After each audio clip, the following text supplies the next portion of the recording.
La traición no solo hiere profundamente, también fermenta hasta convertirse en algo irreconocible. Era el 29 de abril de 2020, un miércoles por la tarde en Georgia. Pero lo que quedó atrás perseguiría a todos los que lo vieran. Un coche estacionado con cuidado en una plaza comercial. Un vaso de café enfriándose en el asiento trasero. Bolsas de compras dobladas como si alguien solo se hubiera alejado un momento. Pasaron las horas, luego los días, pero la dueña nunca regresó. Al principio, parecía simple. Una mujer que necesitaba espacio, un matrimonio que ya se había derrumbado. Los amigos susurraban excusas e incluso la policía no se alarmó. Pero la verdad no estaba a la vista. Estaba enterrada en las sombras del orgullo, la humillación, y un plan tan calculado que casi funcionó. Esta noche no solo contamos la historia de una mujer desaparecida. Estamos desenredando cómo 3 décadas de matrimonio terminaron en un crimen tan brutal. Más tarde, los detectives dirían que las heridas no solo fueron hechas para matar, sino también para castigar. Entonces la pregunta es, ¿qué sucedió realmente después de aquella noche en que se dejó abandonado ese coche? Acomódense mientras desvelamos una historia tan impactante, tan impensable, que nos obliga a todos a preguntarnos, ¿hasta dónde puede llevar la traición a una persona antes de que se quiebre? Todo comenzó mucho antes del crimen.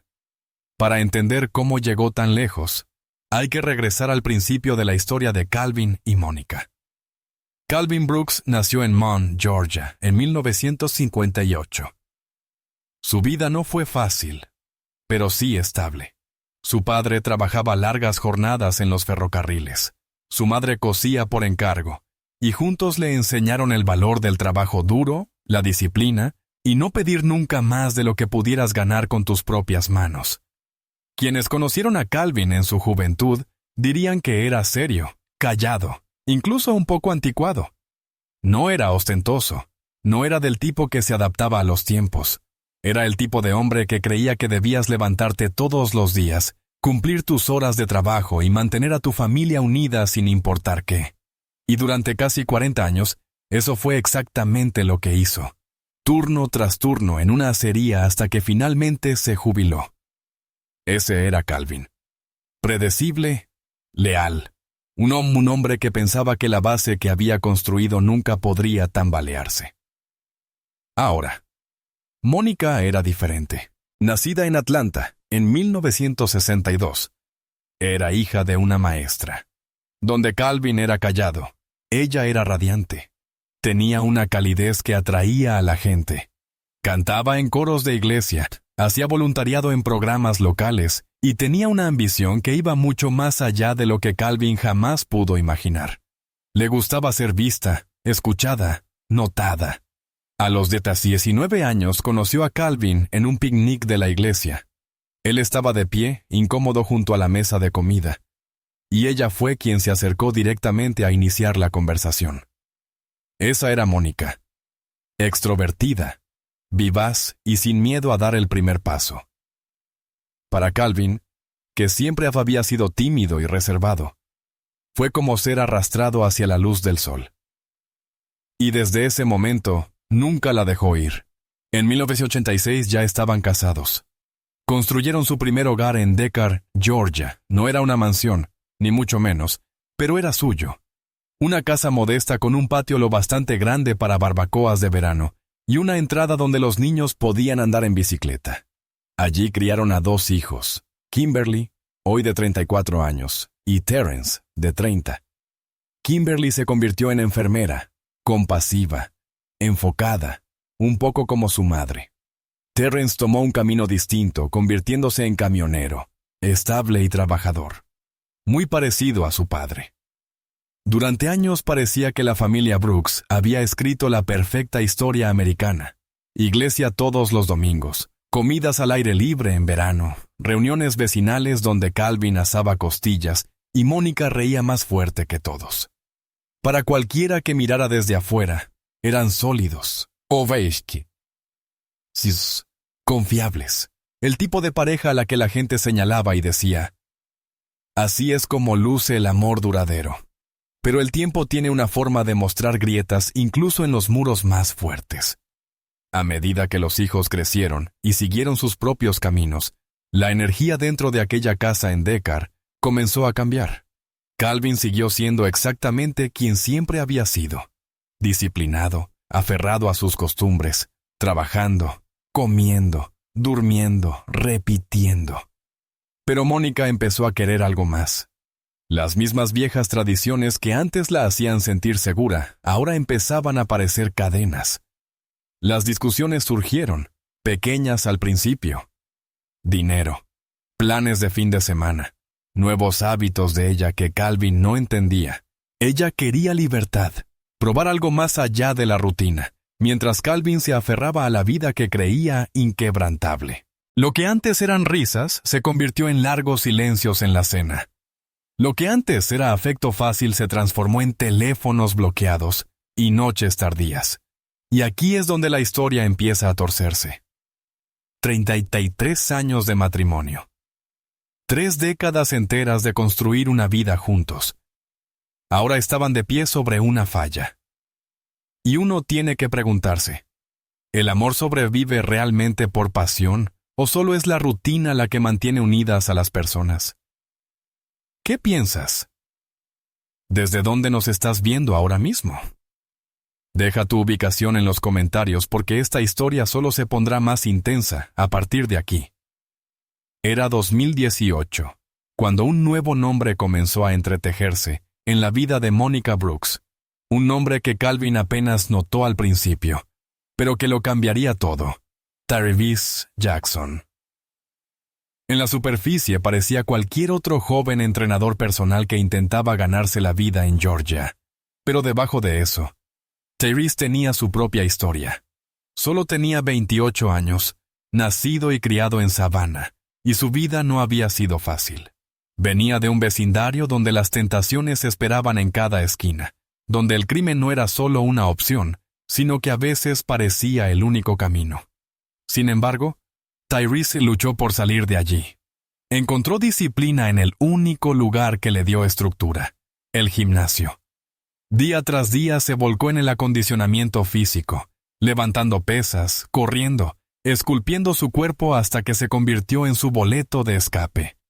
Para cuando llegó a los 20, ya había construido una reputación. No solo era fuerte, era magnético. Las mujeres acudían en masa a sus sesiones de entrenamiento, no solo por los ejercicios, sino por la forma en que él las hacía sentir. Carismático, seguro y rápido con una sonrisa, Tyrese sabía cómo atraer a la gente. Y en 2018, Mónica Brooks fue una de ellas. Mónica tenía 56 años entonces, y su médico le había advertido sobre la presión arterial y el estrés. Se sentía cansada, lenta, y sabía que necesitaba hacer algunos cambios. Unirse a un gimnasio parecía el paso correcto, y cuando entró en el espacio de Tyrese por primera vez, fue como si hubiera entrado en otro mundo. Se inscribió en sesiones sin saber que esa elección la llevaría mucho más allá del ejercicio. Al principio todo era inocente. Tyrese hacía lo que siempre hacía: ofrecía ánimo, le daba consejos, la aplaudía. Siempre fue respetuoso, pero tenía una manera de hacer que incluso un simple buen trabajo sonara personal. Mónica, que había pasado décadas en un matrimonio donde los elogios se habían vuelto escasos, de repente se sintió vista otra vez. Esas primeras semanas estuvieron llenas de pequeñas victorias en la cinta de correr, risas ligeras después de los entrenamientos y la clase de atención que no había sentido en años. Pero pronto las cosas empezaron a cambiar. Tyrese comenzó a enviarle mensajes de texto fuera del horario de entrenamiento. Al principio eran frases motivacionales sobre disciplina, recordatorios para beber agua, o pequeños emojis para alegrarle el día. Pero poco a poco esos mensajes se volvieron más juguetones: una carita guiñando un ojo, un cumplido deslizado en una conversación. Mónica, que antes se escondía detrás de rutinas y programas de la iglesia, empezó a sentir una chispa que no había sentido en décadas. Le gustaba la atención, quizá demasiado. Para el verano de 2018 los límites ya estaban borrosos. Tyrese ya no era solo su entrenador. Era su confidente, su distracción, su secreto. Mónica lo invitó a su casa con el pretexto de sesiones privadas. Le dijo a Calvin que era más fácil que conducir al otro lado de la ciudad, y él le creyó. Después de todo, Calvin aún trabajaba largas horas y hacía recados como siempre. Confiaba en ella. No tenía razón para no hacerlo. Así que mientras Calvin estaba fuera, manteniendo a flote su vida, Mónica y Tyrese usaban la misma casa que Calvin había construido con sus propias manos. No solo se encontraban en la sala o en el patio trasero. Iban directamente al lecho matrimonial, la misma cama en la que Calvin había soñado envejecer con ella. Imagina eso por un segundo. 33 años de lealtad, sacrificio y fe en el para siempre, reducidos a nada más que un telón de fondo para la traición. Y lo peor era que Calvin no lo sabía. Lo sospechaba, claro. Podía sentirlo en las pequeñas cosas. El perfume que Mónica usaba incluso cuando decía que no iba a ninguna parte. La forma en que protegía su teléfono como si contuviera secretos de estado. Las noches tardías con explicaciones vagas. Él le preguntó más de una vez. Al principio en voz baja, luego con más frustración. Y cada vez Mónica lo miraba directamente a los ojos y lo negaba fríamente. ¿No confías en mí después de 3 décadas? Le soltaba, devolviéndole la culpa a él. Y Calvin, que no tenía pruebas, que quería desesperadamente creer que su esposa no lo traicionaría después de todos esos años, tragaba sus dudas y seguía adelante. Pero la amiga más cercana de Mónica en el coro de la iglesia, Valerie Simmons, notó los cambios. Valerie tenía 61 años. Era una mujer que había cantado al lado de Mónica durante años y conocía los patrones de su amiga mejor que nadie. De repente, Mónica se vestía diferente. Se quedaba fuera hasta tarde con excusas débiles. Sonreía a su teléfono en medio de los ensayos. Valerie le preguntó una vez: «Mónica, ¿hay algo que no me estás contando?» Pero Mónica se encogió de hombros, riendo, diciendo que solo estaba disfrutando de la vida. Valerie no estaba convencida. Mientras tanto, Tyrese vivía su propia fantasía. Para él, Mónica no era solo otra clienta. Era una mujer que le daba acceso a una vida que no había tenido antes. La casa bonita, el afecto de una mujer mayor, la emoción del secreto. Y Mónica, ella se sentía viva otra vez. Incluso temeraria. Cada mensaje oculto, cada tarde silenciosa en casa sin Calvin. Todo alimentaba el fuego. Se decía a sí misma que se lo merecía.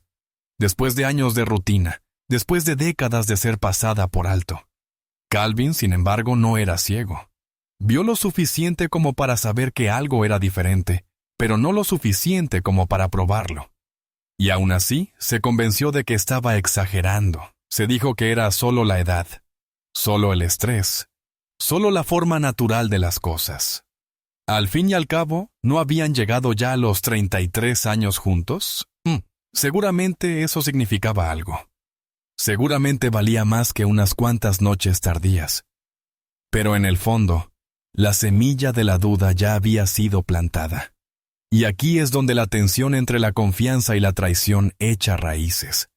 Porque Calvin no sabía la verdad. Que cada vez que salía a trabajar, cada vez que hacía un recado, Mónica y Tyrese cruzaban líneas que nunca podrían deshacerse. Y no en cualquier sitio, sino en el mismo espacio que Calvin alguna vez creyó sagrado. Así que dime, si estuvieras en los zapatos de Calvin, si sintieras la distancia, vieras las señales, escucharas las excusas, ¿habrías presionado más o lo habrías ignorado como él y habrías esperado estar equivocado? Deja tu opinión en los comentarios porque este es el punto de inflexión donde todo comienza a cambiar. Porque a finales de 2018, el romance ya no estaba oculto en las sombras. Estaba vivo, prosperando y volviéndose más audaz. Y Calvin, aún sin pruebas, caminaba por los pasillos de su propia casa preguntándose qué le había pasado a la mujer en la que una vez confió toda su vida. El 29 de agosto de 2019, Mónica presentó la demanda de divorcio.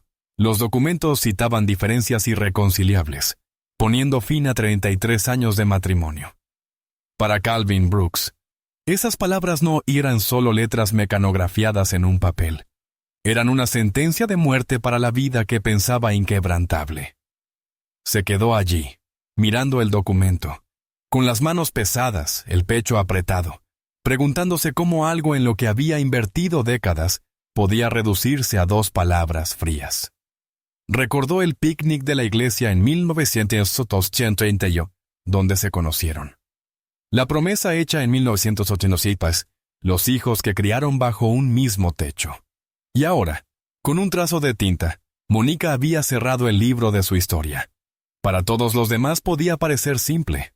Una mujer cansada, que quería un nuevo comienzo, que tenía el derecho legal de marcharse. Pero para Calvin era humillación. Se había convencido durante años de que Mónica estaba simplemente inquieta, que su teléfono bloqueado, sus noches fuera de casa y su distancia eran solo fases pasajeras.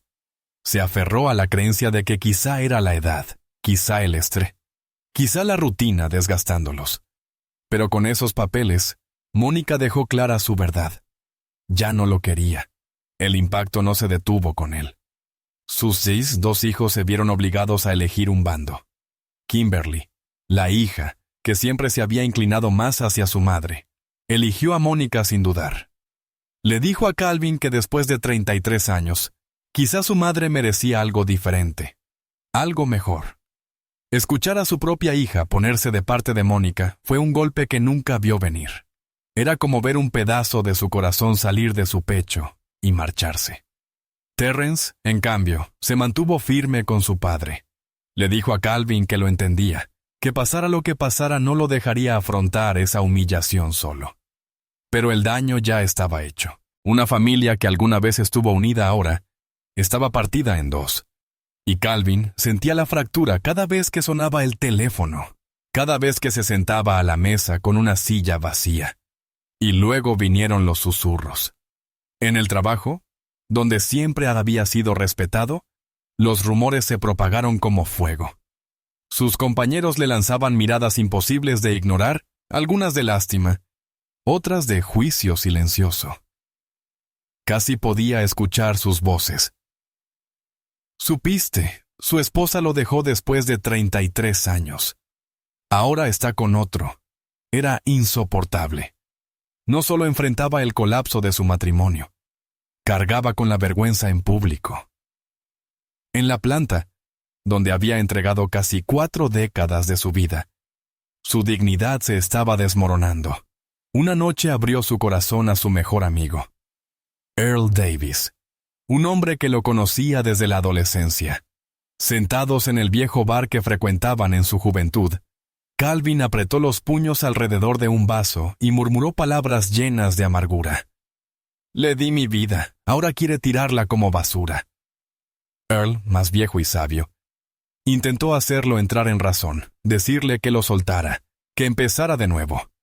Pero Calvin no escuchaba. En su mente, 33 años no podían borrarse como tiza en un pizarrón. Si el divorcio había sido un cuchillo en su pecho, lo que vino después lo torció más profundo. Solo unas semanas después de que los documentos se firmaran, Mónica hizo un movimiento que lo perseguiría para siempre. Publicó un video en línea, un video que dejaba claro al mundo que no solo había seguido adelante, sino que había decidido exhibirlo. El video mostraba a ella y a Tyrese, el joven entrenador al que Calvin había descartado como inofensivo, besándose apasionadamente en el corazón mismo de la casa de Calvin. Y no en cualquier parte, sino en la sala que él había amueblado, frente a la foto de boda aún colgada en la pared, sobre la alfombra que él mismo había elegido años atrás. Para cualquiera que pasara por el video, podía parecer una simple muestra de afecto. Para Calvin era una declaración de guerra. Esa sala no era cualquier sala. Era el fundamento de su familia. Ver a Mónica y Tyrese abrazados, riendo, sonriendo y besándose en ese espacio fue como echar sal en una herida abierta. No era solo infidelidad, era humillación en su forma más cruda. Era deliberado. Era su manera de decir: estás reemplazado. Y no me importa quién lo sepa. Calvin vio ese video una y otra vez, cada vez sintiendo su pecho apretarse, su ira crecer.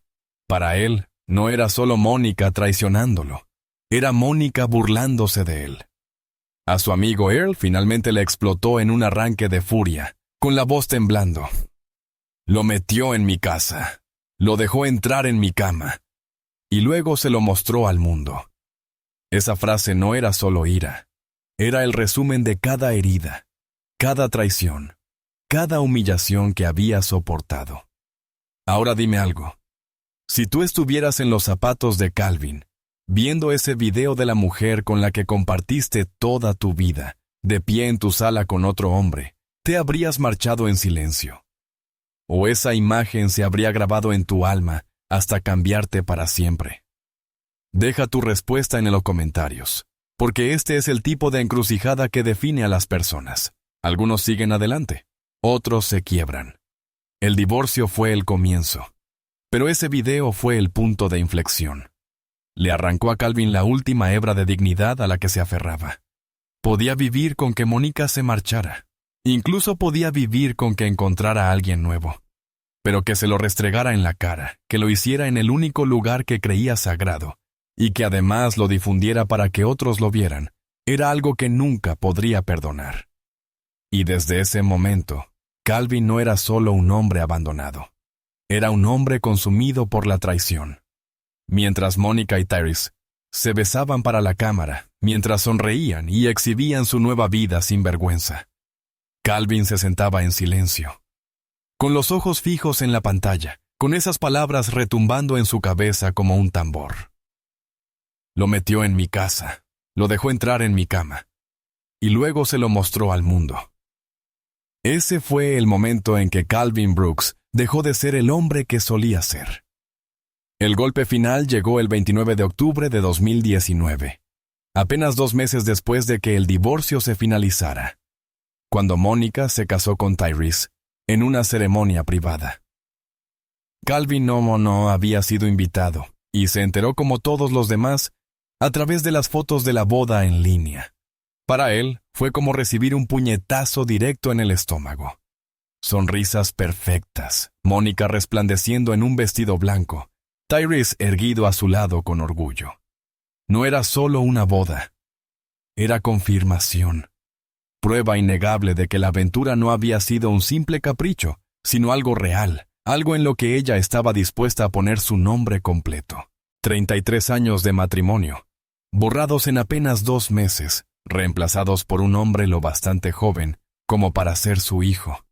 Calvin se quedó mirando esas fotos, con el corazón latiendo con fuerza, la respiración pesada, el cuerpo temblando con una rabia que no tenía a dónde ir. Reprodujo en su mente el video del beso, el mismo que lo había atormentado desde el divorcio. El sofá, las fotos de boda aún en la pared, la alfombra que él había elegido. Todo destellaba como una cinta que no podía apagar. Y ahora las imágenes de la boda añadían una nueva capa, una nueva herida. Mónica no solo estaba siguiendo adelante, estaba declarando al mundo que Tyrese era su futuro. Y para Calvin, eso significaba que todo lo que había soportado, todo lo que había trabajado, cada sacrificio que había hecho, había sido burlado. No podía soltarlo. No podía pasar la página. En cambio, se obsesionó.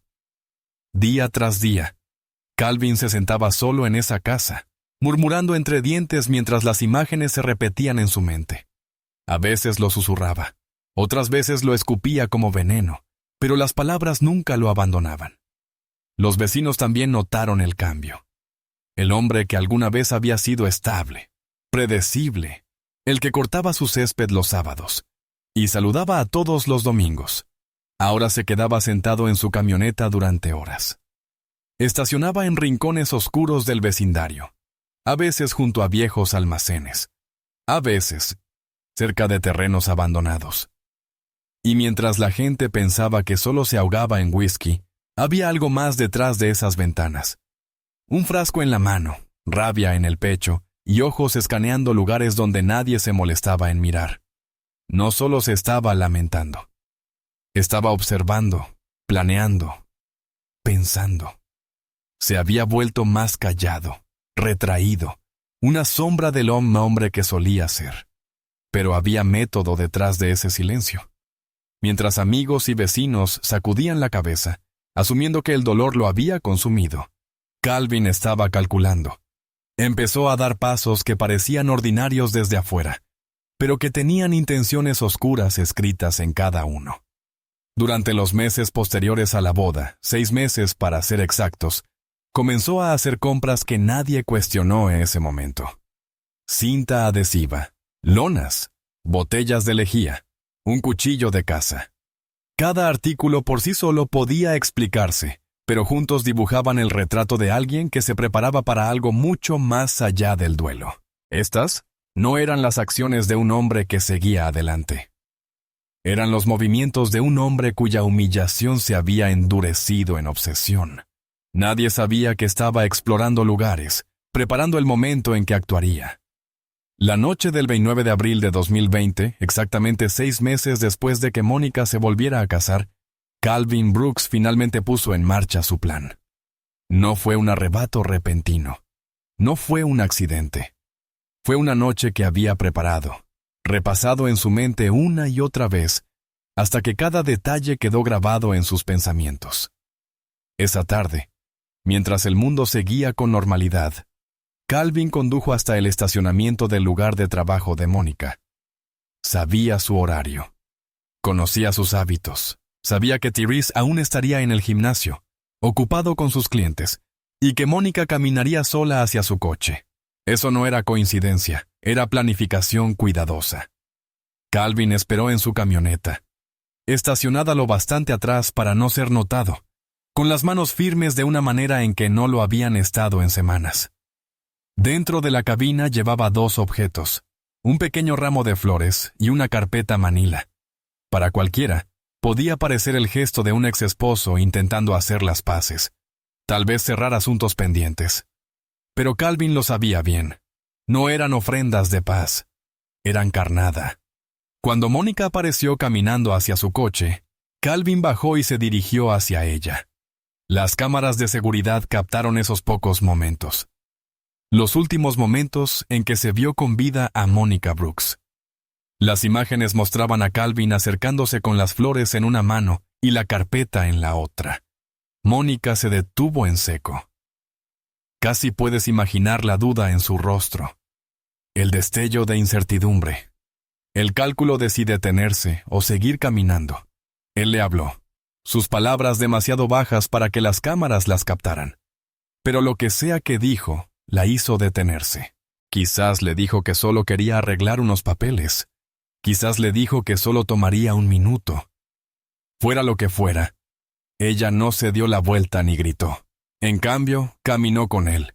Esa vacilación, esa elección, selló su destino. Calvin la condujo hacia su vehículo, y cuando estuvo lo suficientemente cerca, cayó la máscara. Sacó el cuchillo que había estado ocultando, lo presionó contra su costado y la obligó a entrar en su coche. En ese momento, todas las sospechas de Mónica, toda la furia de Calvin, todo lo que había estado hirviendo durante 6 meses desde su nuevo matrimonio, todo esto chocó en silencio. No la dejó escapar. No le dio opción. Ese estacionamiento se convirtió en el último lugar donde Mónica Brooks fue vista con vida. El viaje fuera de la ciudad debió sentirse eterno. La carretera se extendía vacía, la noche pesada, y Mónica atrapada al lado del hombre al que una vez llamó su esposo. Ella sabía entonces que no se trataba de papeles, ni de flores. Debió sentirlo en el aire, en la forma en que sus manos se aferraban al volante, en la manera en que su mandíbula se tensaba, en sus ojos fijos al frente sin pronunciar palabra. Calvin ya había elegido su destino mucho antes de esa noche. Un sitio industrial abandonado en las afueras de la ciudad. El tipo de lugar que la gente olvida, donde las ventanas rotas y las vigas oxidadas observan en silencio y nadie hace preguntas. Cuando aparcó, le ordenó que saliera del coche, el cuchillo aún en la mano, su voz dura e implacable. La obligó a avanzar hacia la oscuridad, con la grava crujiendo bajo sus pies, hasta que llegaron a un punto lo suficientemente alejado de la carretera para que nadie oyera, para que nadie se los encontrara. Allí, en ese espacio olvidado, Calvin transformó meses de humillación en violencia. Rasgó cinta adhesiva del rollo y le ató las muñecas, tirando con fuerza hasta que sus manos quedaron inmovilizadas. El sonido del plástico desgarrado resonaba en el aire vacío, cada tirón sellando su destino. Luego vino la estrangulación. Rodeó su garganta con las manos, desatando la rabia que había estado fermentando desde el divorcio, desde el video del beso, desde las fotos de la boda que lo ridiculizaron. Apretó hasta que el aire abandonó su cuerpo, hasta que la lucha en sus ojos se apagó. Pero no terminó allí. No, Calvin no se conformó con acabar con su vida. Los detectives más tarde describirían lo que siguió no como un acto de asesinato, sino como un acto de castigo. Con un cuchillo de caza que había comprado semanas antes, Calvin mutiló su rostro y su cuerpo. Corte tras corte, herida tras herida, la marcó como si cada golpe pudiera borrar la humillación que cargaba. No fue limpio, no fue rápido, fue personal, deliberado y brutal de un modo que las palabras apenas alcanzan a describir. Y aquí quiero que te detengas a pensar. ¿Qué clase de dolor carga una persona que la hace cruzar esta línea? ¿Qué clase de traición corroe tanto a alguien que ya no ve a un ser humano frente a sí, sino un símbolo de humillación que debe ser destruido? ¿Lo llamarías amor retorcido en odio? ¿O lo llamarías algo más oscuro? Deja tu opinión en los comentarios, porque la pregunta no es solo qué hizo Calvin, sino por qué sintió que debía hacerlo de esta manera. Cuando todo terminó, solo quedó el silencio del CEO industrial. Calvin se erguía sobre lo que quedaba de Mónica, con el pecho agitado, el cuchillo aún en la mano. 6 meses de preparación, 6 meses de obsesión, 6 meses de palabras murmuradas en la oscuridad de su camioneta lo habían llevado a ese único momento. Y en su mente, no fue solo asesinato. Fue castigo. Fue venganza. Fue el acto de un hombre que creía que su orgullo le había sido arrebatado y no veía otra manera de recuperarlo. Después de matar a Mónica el 29 de abril de 2020, Calvin se movió con precisión. No solo escondió su cuerpo, construyó la ilusión de que seguía viva. Para la mayoría de los asesinos, el acto termina con el entierro, la cobertura es descuidada y el pánico conduce a errores. Pero Calvin no estaba frenético. Estaba calmado, casi aterradoramente calmado, como si cada paso hubiera sido ensayado en su mente durante meses. La primera parte de su plan comenzó con su coche. No lo dejó en un callejón oscuro, donde la sospecha surgiría de inmediato. No, pensó Calvin. En grande. Llevó su vehículo a una plaza comercial iluminada y bulliciosa. Un lugar donde la gente entra y sale todo el día sin notar los pequeños detalles. Limpió cuidadosamente el interior, eliminando huellas, cabellos sueltos, cualquier cosa que pudiera vincularlo con él. Luego, para hacerlo convincente, añadió los mismos toques que la propia Mónica habría dejado. Un vaso de café a medio terminar en el asiento trasero, bolsas de compras dobladas con cuidado en el piso. Para cualquiera que se encontrara con él, el coche no gritaba abandono. Parecía que Mónica simplemente había salido a hacer diligencias, tal vez a una tienda, tal vez a encontrarse con una amiga. Sabía que los investigadores verían eso y pensarían lo mismo. Que ella había estado fuera, viviendo su vida. Pero Calvin no se detuvo allí. Entendía que en el mundo moderno, la gente no simplemente desaparece en silencio. Sus vidas siguen moviéndose en línea. Y Mónica, como muchas mujeres de su edad, estaba activa ya en las redes sociales. Publicaba frases motivacionales, compartía selfies, volvía a subir fotos de semanas anteriores y noches casuales con amigas. Para sus amigos que deslizaban en sus pantallas, parecía que Mónica estaba bien. Estaba activa. Estaba publicando. Seguía presente. La ilusión funcionaba. Calvin la había observado durante años. Conocía sus patrones, más importante aún, conocía sus contraseñas. Mónica siempre había sido predecible con la tecnología. Reutilizaba los mismos códigos para todo. Su tarjeta de débito, su buzón de voz, incluso su cuenta de Netflix. Cumpleaños mezclados con aniversarios. El nombre de su primer perro. Atajos simples que Calvin había memorizado durante su matrimonio. Nunca pensó en cambiarlos después del divorcio. ¿Por qué lo haría? En su mente Calvin ya estaba fuera de su vida, pero en verdad, él seguía dentro de sus cuentas, seguía mirando, seguía controlando. Luego vino la pista del dinero. Calvin sabía que la gente no deja de usar sus tarjetas de repente. Las compras, incluso pequeñas, pintan un cuadro de rutina. Así que usó su tarjeta de débito, comprando cosas mínimas aquí y allá. Gasolina en una estación, bocadillos en una tienda. Nada lo bastante grande como para levantar sospechas, solo lo suficiente para que pareciera que ella aún se movía por la ciudad. Llevaba una sudadera con capucha. La capucha baja, a veces acompañada de una mascarilla. Las cámaras captaban la silueta de alguien pasando la tarjeta, pero nunca con suficiente claridad para identificar su rostro. Para los de afuera, esas transacciones sugerían que Mónica estaba viva, solo manteniendo distancia. Y mientras tanto, él enterró su cuerpo en un lugar donde estaba seguro de que nadie pensaría en buscar. Un terreno boscoso que alguna vez perteneció a su difunto tío, técnicamente aún bajo el nombre de la familia, pero abandonado durante años. Era el tipo de terreno que la gente olvida, un sitio cubierto de maleza y descuidado, lejos del camino. Calvin cavó en la tierra, la colocó dentro y cubrió la fosa con cal para enmascarar el olor. Esparció escombros, ramas y hojas sobre el suelo removido, camuflándolo tan bien que a simple vista parecía intacto. Para él, era perfecto. Fuera de vista, fuera de la mente. Y la actuación funcionó. Durante semanas después del asesinato, el mundo de Mónica seguía girando hacia afuera. Sus amigas veían sus publicaciones y asumían que estaba ocupada, quizá reservándose un poco. Le enviaban mensajes y recibían respuestas cortas que sonaban exactamente como ella, porque Calvin era quien las escribía, manteniendo las respuestas vagas y casuales para que nadie sospechara. Tyrese notó su silencio en la vida real, claro, pero cuando miraba en línea, la evidencia decía otra cosa.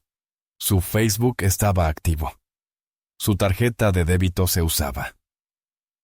Su coche parecía que había salido de compras. ¿Qué más podía argumentar?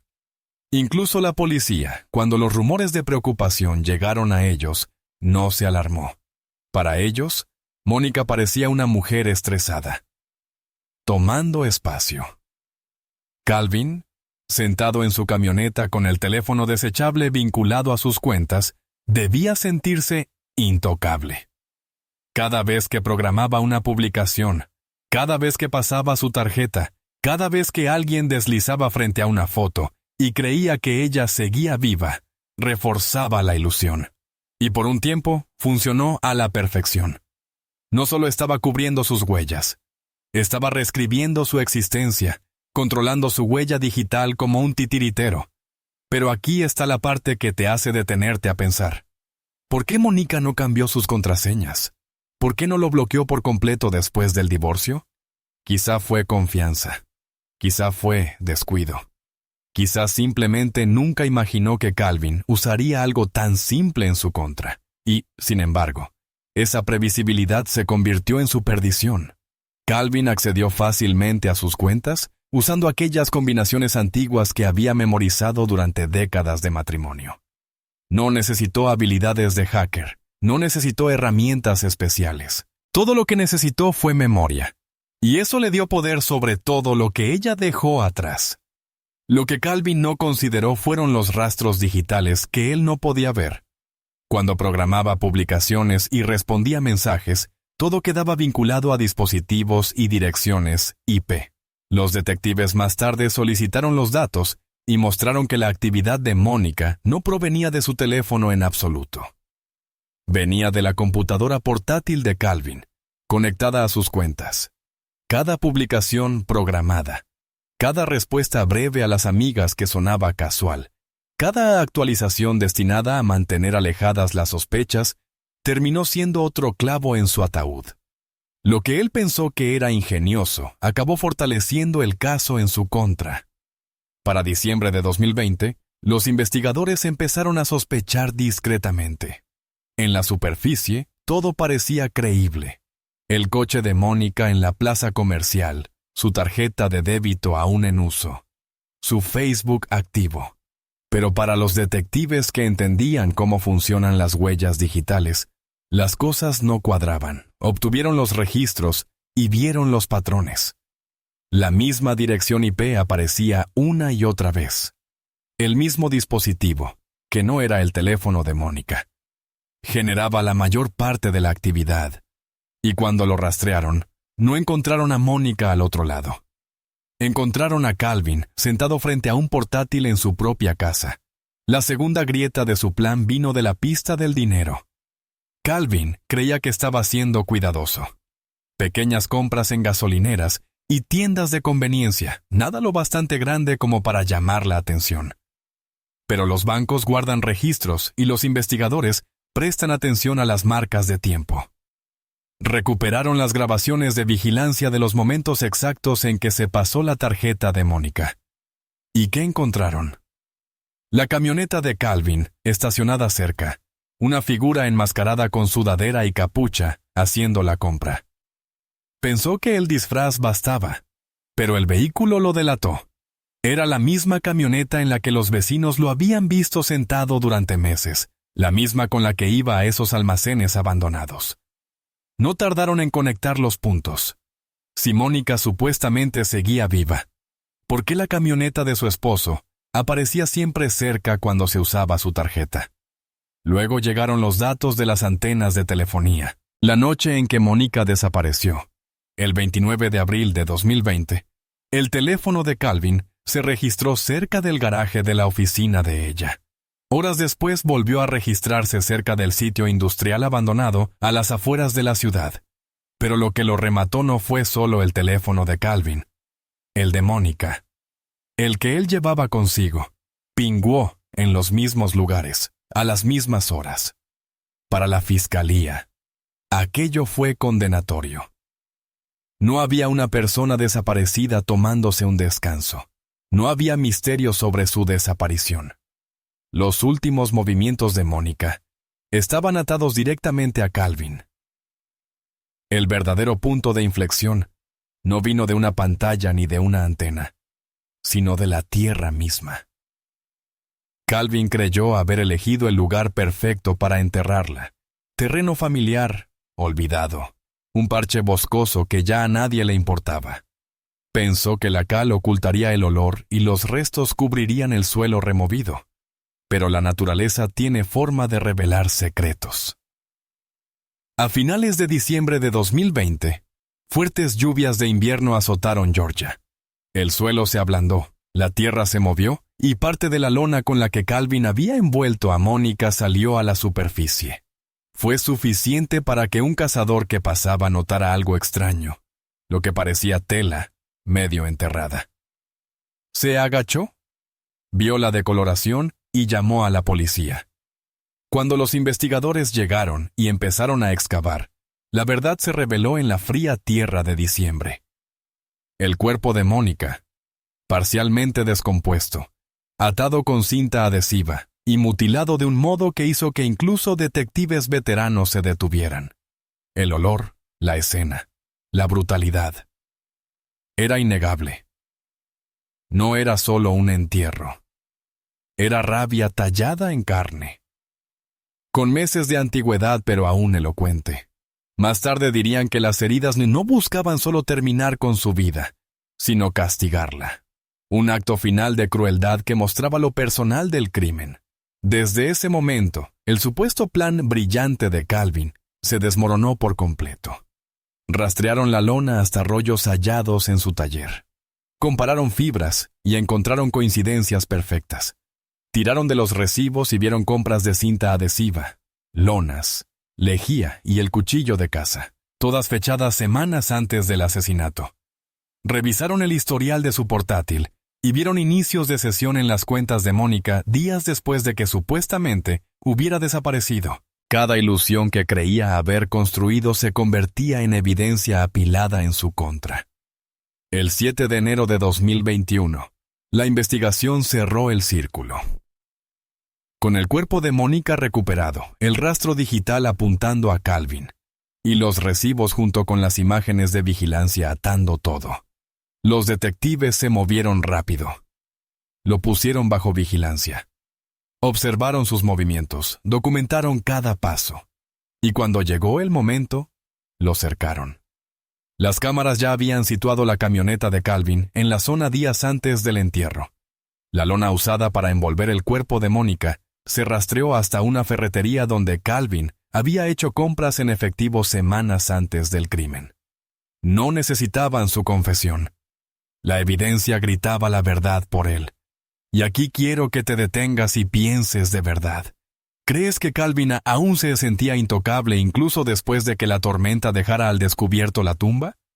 ¿O sabía, en el fondo, que todo se le escapaba de las manos? Veamos qué opinas, porque esta es la parte de la historia donde el orgullo choca con la realidad, y ninguna ilusión sobrevive al peso de la verdad. Calvin había creído que era más listo, que podía controlar no solo la vida de Mónica, sino también su memoria. Pero la tecnología, el clima y la perseverancia humana demostraron lo contrario. El hombre que pensó haber montado la coartada perfecta quedó al descubierto. Cada movimiento documentado. Cada mentira hecha añicos. Cuando los agentes llegaron a su casa para detenerlo, Calvin no resistió. Lo encontraron sentado a la mesa de la cocina, sereno, mirando una vieja foto de boda de él y Mónica. Dos rostros jóvenes, llenos de esperanza, sonriendo de una manera que le decía al mundo que creían en él para siempre. Ahora ese marco era un fantasma, el único testigo del hombre que había destruido la promesa que alguna vez contuvo. Calvin no se estremeció cuando le pusieron las esposas. No gritó ni luchó. Miró a los detectives con ojos firmes, casi resignados, y pronunció unas palabras que los congelaron en su lugar. Tardaron lo suficiente. Esas 5 palabras no eran solo desafío, eran una confesión en cierto modo, una señal de que Calvin sabía que este momento llegaría. Quizás lo había estado esperando, quizás incluso lo aceptaba. La calma con la que lo dijo inquietó a todos en esa cocina. No había arrepentimiento en su voz, ni desesperación, solo una fría aceptación. Como un hombre que creía que la historia había ocurrido exactamente como él pretendía. El trayecto hacia la estación fue igualmente escalofriante. Calvin no suplicó. Se sentó erguido, con las manos a la espalda, en silencio pero firme. Era como si ya hubiera hecho las paces con lo que vendría. Como si hubiera decidido mucho tiempo antes que el fin de la vida de Mónica sería también el fin de su libertad. En la sala de interrogatorios, la máscara cayó, no en forma de lágrimas o pánico, sino en forma de verdades que goteaban de su boca como veneno. Calvin admitió partes del crimen, pero nunca dio a los detectives lo que ellos esperaban: remordimiento.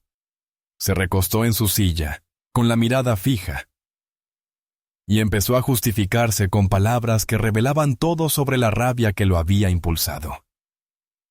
Ella se acostó con él en mi cama. Ella se burló de mí en mi propia casa. 33 años de mi vida, perdidos por un muchacho. Su voz no se quebró, su rostro no se suavizó. Hablaba como un hombre que creía tener todo el derecho de hacer lo que hizo. Los detectives lo presionaron, preguntando sobre la planificación, las compras, el entierro. Calvin no les dio el panorama completo. No iba a detallar cada paso que demostraba cuán premeditado había sido, pero dio lo suficiente.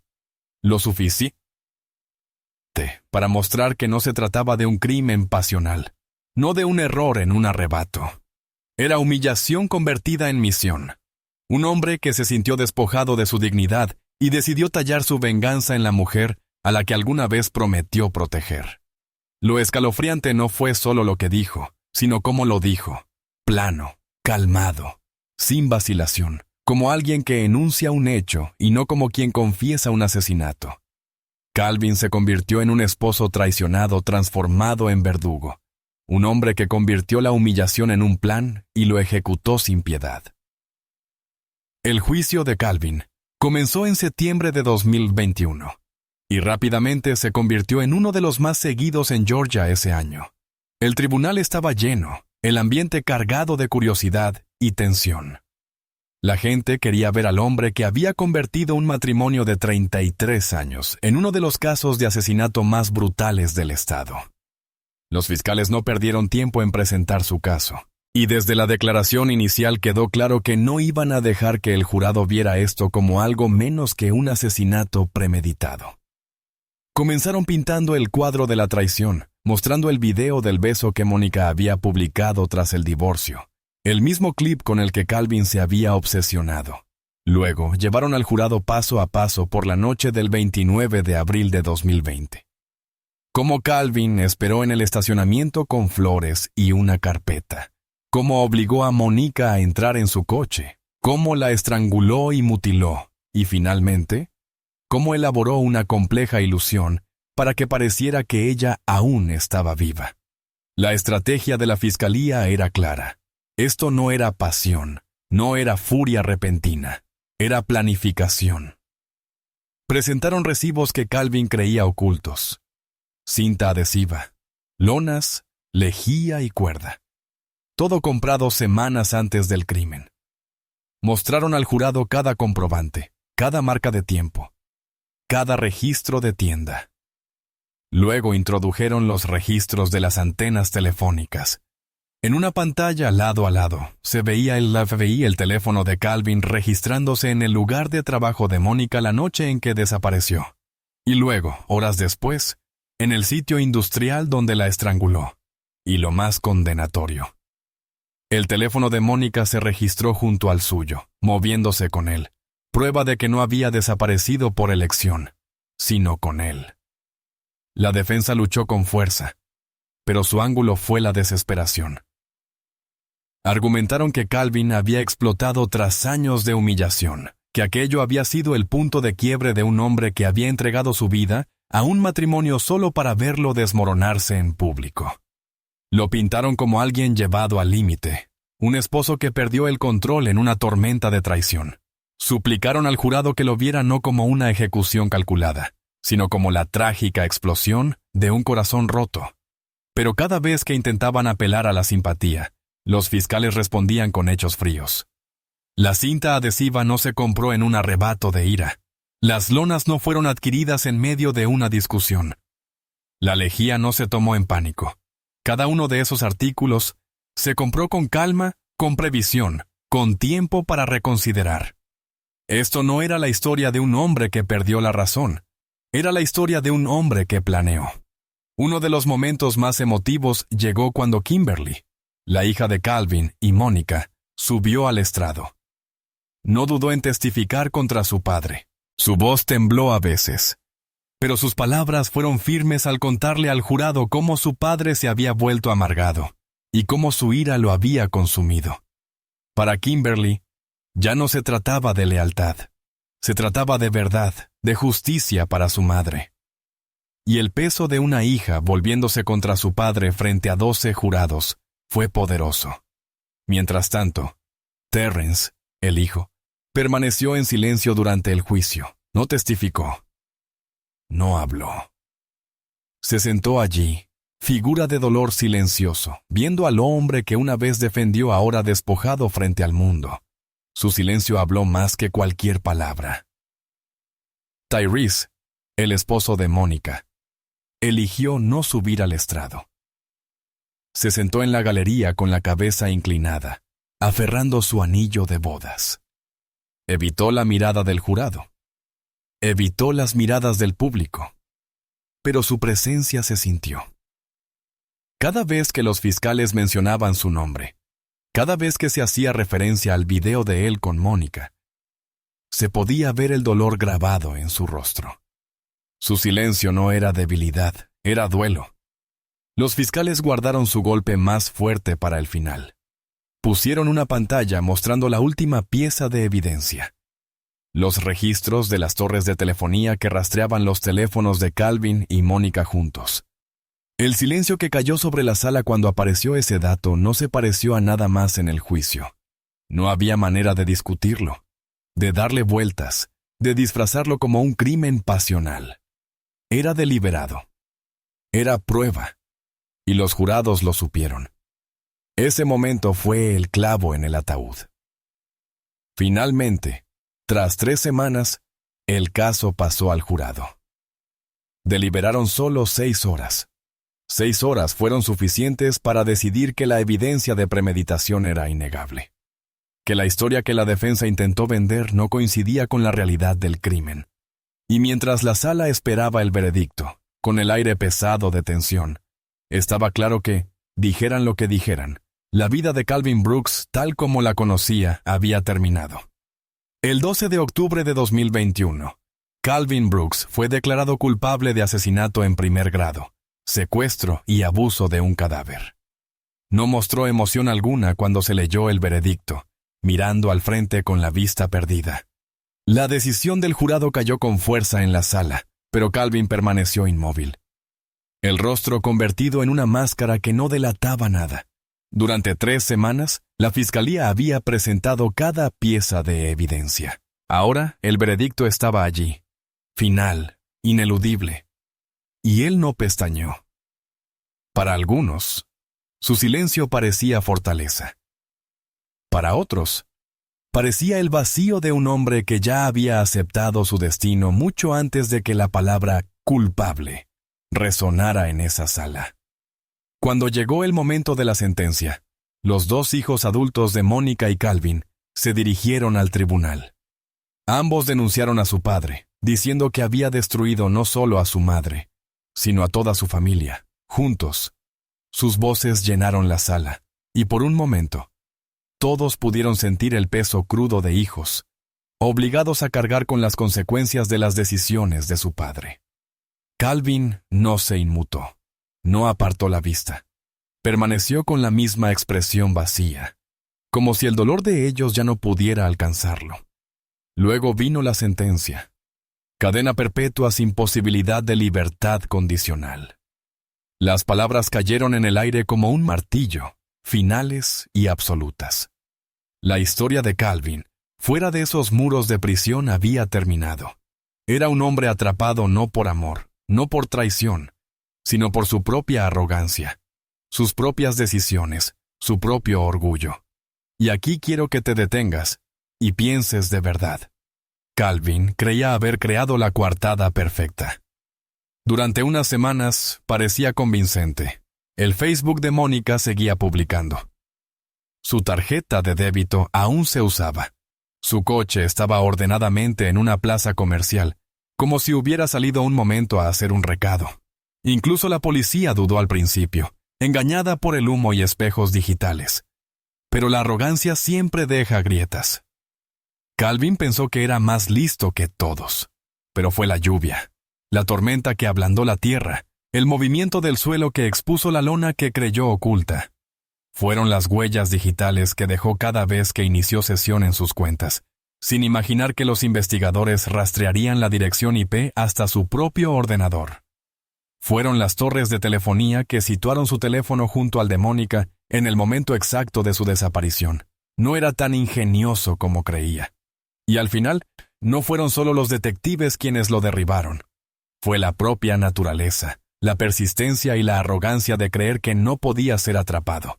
Entonces dime, ¿crees que este asesinato fue inevitable desde el momento en que Mónica se volvió a casar apenas 2 meses después del divorcio? ¿O hubo un punto en que Calvin pudo haber elegido distinto? ¿Fue la humillación más peligrosa para él que la pena de un corazón roto?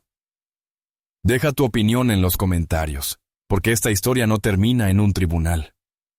Deja tras de sí preguntas que no tienen respuestas fáciles. Al final, la historia de Calvin no trata de un amor que salió mal. No trata de pasión ni de un matrimonio que no pudo sobrevivir. Trata de control, orgullo y humillación. Trata de un hombre que creyó que 33 años le daban derecho a poseer, que vio la traición como algo con lo que no podía vivir y que eligió destruir a la misma mujer que alguna vez juró amar. La vida de Monica Brooks terminó en brutalidad, pero su historia queda ahora como un recordatorio escalofriante. La traición puede romper un corazón, pero el orgullo puede convertir ese corazón roto en un arma. Por favor, dale like, comparte y suscríbete. Y no olvides revisar nuestro libro La psicología de un cónyuge asesino, enlazado en el comentario fijado abajo. Y antes de irnos, un adelanto. En nuestro próximo video exploramos otro caso donde el amor se tornó mortal. Una historia de devoción torcida en obsesión, y cómo la pasión terminó con sangre en el suelo. Créeme, no querrás perdértelo.